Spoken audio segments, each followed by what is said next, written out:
ఇవన్నీ చూస్తుంటే next target ఎవరో కాదు, మన కొడాల నాని గారు తొందరగా వచ్చేస్తారు ఈ జాబితాలోకి. ఎందుకంటే మొన్న రిపోర్టర్ మీద కొంచెం వ్యంగ్యంగా మాట్లాడాడు. ఏంటి సార్ ఈ మధ్య కనబడట్లేదు మీరంటే, నీ అడ్రస్ చెప్పు, మరి రోజు ఇంటికి వచ్చి కనబడతాను. నీకు అంత ఎటకారం వద్దు భయ్యా. నిన్ను చిన్నపిల్లోడు వచ్చి గుడివాడిసి నడిబొడ్డున చిన్నపిల్లోడు, ఆ పేరు ఏదో ఉందబ్బా, టీడీపీ సపోర్టరు దర్శిత్ వచ్చి నిన్ను నిలబెట్టి అక్కడ కొడాల నాని నీ దమ్ముంటే బయటకు రా అన్నప్పుడు నువ్వు కుక్కలాగా పిల్లిలాగా దాక్కున్నావు. ఇప్పుడేమో రిపోర్టర్ ఇంటి అడ్రస్ పెట్టమంటున్నావు, డైలీ వచ్చి కనబడతా అంటున్నావు. నువ్వు అంత కనబడేవాడు, నీకు అంత బలం ఉన్నట్టయితే గుడివాడలో నువ్వు ఎందుకు ఓడిపోయావు బ్రాసు? అది చెప్పు ఫస్ట్.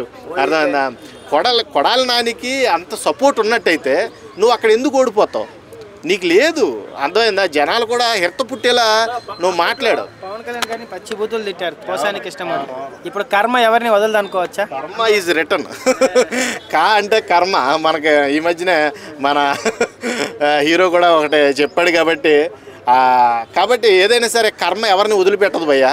కర్మకి అందరూ కూడా దానికి రుణం తీర్చుకోవాల్సిందే. ఐ లవ్ యూ రాజా అనేసి బాగా ట్రోల్ చేస్తున్నారు.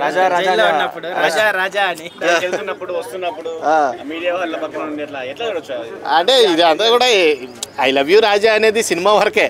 అర్థమైందా? ప్రభుత్వానికి వెళ్తే ఐ లవ్ యూ భూత అన్నట్టుంది. నీ బూతులే నా ప్రపంచం అన్నట్టుగా ఆయన మాట్లాడటం.